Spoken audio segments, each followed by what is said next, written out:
임대업자 이자 상환 비율, 즉 RTI는 뭐냐면요. 부동산 임대업자의 이자 상환 능력을 평가하고 그 지표에 맞춰서 대출을 해주겠다라는 거예요.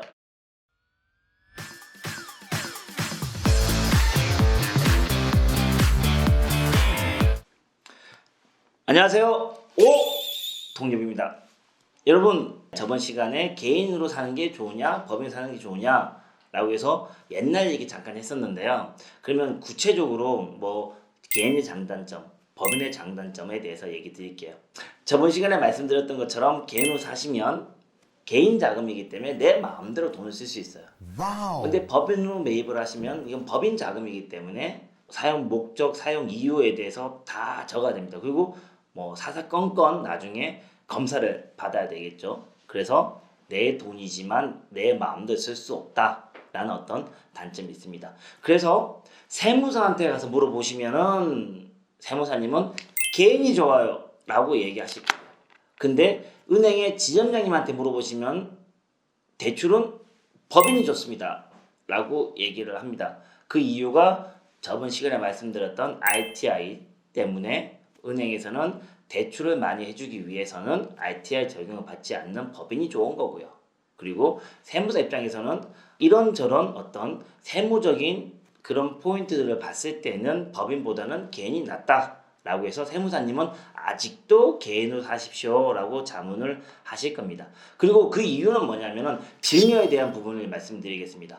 개인으로 샀어요. 그러면은 개인이 자기 자녀분한테 증여도 마음대로 할 수 있거든요. 근데 법인 같은 경우는 증여라든가 이런 것들을 마음대로 할 수 없죠. 물론 법인의 주식을 자녀분한테 증여할 수는 있겠지만 현물을 증여를 할 수 없기 때문에 개인이 틈틈이 증여를 하신다면은 세무적으로 봤을 때 개인이 좀 낫습니다. 그러면 여기서 다음 단계로 넘어가서요. 내가 가지고 있는 동안의 소득세라든가 또는 팔았을 때 양도세 관련해서 말씀을 좀 드릴게요. 내가 가지고 있을 때 임대료를 받아서 그걸 가지고 소득세를 납부할 때는 개인보다 법인이 좀 낫습니다. 그 이유는 뭐냐면은 개인은 종합소득세로 납부를 합니다. 그래서 6%에서 42% 구간을 맞겠죠. 근데 법인 같은 경우는 과세 표준액이 2억 미만이면은 10% 법인세죠. 2억 이상이면은 20% 법인세 냅니다. 근데 30억 또는 50억짜리 건물에서 나오는 임대료가 1년 다 해봐야 2억이 넘지 않습니다. 그러면 대부분의 법인으로 꼬마 빌딩에 매입하시는 분들은 10%의 법인세 냅니다. 6에서 42%이 구간에 대부분 건물주들이 많이 내시는 구간이 35나 40, 42% 최고 세율 구간을 맞습니다. 이거에 비해서 법인세의 10%는 엄청난 차이죠. 그래서 보유 기간 동안의 세금은 법인이 훨씬 낮습니다. 그리고 양도할 때 개인은 양도소득세 냅니다. 똑같이 6에서 42% 구간인데 대부분 다 42% 구간에 맞습니다. 그러다 보니까 양도소득세도 세율이 높습니다. 법인 같은 경우는 양도를 하실 때 양도 금액에 따라 달라지겠지만 법인세만 적용받습니다. 그래서 2억이 넘는 구간에 대해서는 20% 법인세를 적용받게 됩니다.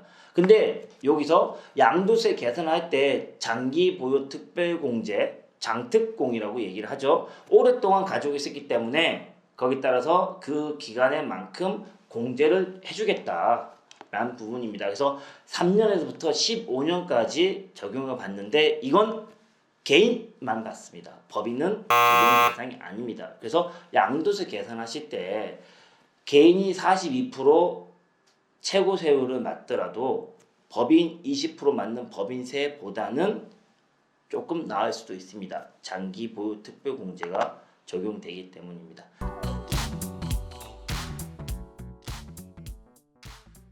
본인이 건물을 사서 오랫동안 보유하겠다. 한 10년 이상 또는 15년까지 보유하겠다라고 생각하시면 개인이 낫습니다. 단기로 보유하겠다. 한 2년, 3년 후에 그냥 팔아버리겠다라고 하면은 법인이 낫습니다. 개인 같은 경우는 1년 미만에 파시면 양도소득세가 50%, 1년에서 2년 사이에는 40% 세율을 맞습니다. 법인은 1년이든 2년이든 3년이든 다 상관없이 법인 세율 적용받습니다. 그래서 단기 보유는 법인이 낫고 장기 보유는 개인이 낫습니다. 이런 것들까지 다 토탈해서 말씀을 드려봤을 때 법인과 개인이 최종적으로는 같습니다. 그게 큰 차이 없습니다. 그래서 저번 시간에 말씀드렸다시피 대출을 많이 받는 경우에는 법인이 낫고 대출을 적게 받는 부분에는 개인이 낫습니다. 여기서 고객들이 저에게 많이 물어보십니다. 오 대표는 어떤 게 좋으세요? 오 대표가 건물 사신다면 어떻게 사실 겁니까? 라고 많이 물어보시거든요. 저 대답은 법인이 낫습니다. 라고 말씀을 드립니다. 왜냐하면 저는 5년 전에 만들어 놨던 법인이 있습니다. 법인을 가지고 매입을 하겠다고 말씀을 많이 드리는데 이 법인에 있는 자금을 개인이 가져오려고 그러면은 배당소득세로 15.4% 내야 됩니다.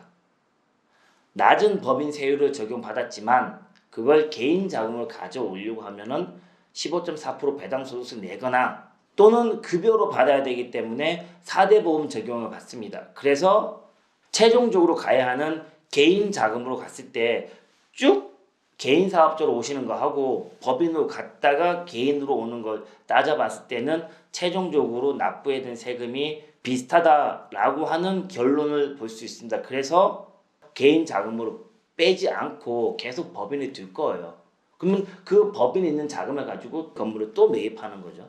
그리고 몇 년 지나고 난 다음에 그 건물을 또 팔아요. 그리고 양도 자금으로 들어온 걸 또 계속 갖고 있을 거예요. 절대 법인에서 돈을 빼지 않습니다. 또 세 번째 건물을 법인으로 또 사요. 계속 건물을 조금 더 크고 조금 더 좋은 건물로 갈아타면서 계속 이 법인의 자금을 둘 겁니다. 그 이유가 왜 그러냐면 개인 같은 경우 이렇게 사고 팔고 하다 보면 그 사이사이에 양도세를 내야 됩니다. 양도세 금액도 만만치 않습니다. 대부분의 매도자들이 많이 얘기를 하십니다. 내가 이거 팔고 양도세 내면은 이만한 건물도 살 수 없다. 그게 양도세 금액이 만만치 않기 때문입니다. 법인은 양도세를 내더라도 단위세율 10%나 20% 구간에 해당이 됩니다. 그래서 양도세를 비교적 적게 냅니다. 그렇기 때문에 그 자금을 계속 가지고만 가신다고 하면은 저는 법인이 더 낫다고 생각을 합니다. 그래서 언젠가는 배당을 받던 급여를 받던 최종적으로는 개인 자금으로 와야 되기 때문에 그 사이에 세금을 내겠죠. 그렇지만 중간에 내는 것보다는 한 번에 쭉 가서 끝에 내버려야지 내가 재산을 차곡 쌓는데 문제가 없을 거라고 저는 생각을 합니다. 차곡 쌓다가 중간에 양도세 낸다고 빠져버리면은 다시 떨어지고 빠지고 떨어지고 이렇게 될 수 있겠죠. 그래서 저는 법인이 낫다고 말씀을 드립니다. 본인의 자금 상황에 따라서 개인이든 법인이든 여러분들이 결정을 하시고 재테크 하시면 좋을 것 같습니다. 오늘 이만 마치도록 하겠습니다. 아참! 혹시 이렇게까지 말씀을 드렸는데도 개인으로 사는 게 좋은지 법인을 사는 게 좋은지 아직까지도 결정을 못 하시거나 더 궁금한 게 있다 라고 하시는 분들은 댓글 달아주시면 제가 답변 드리겠습니다. 감사합니다.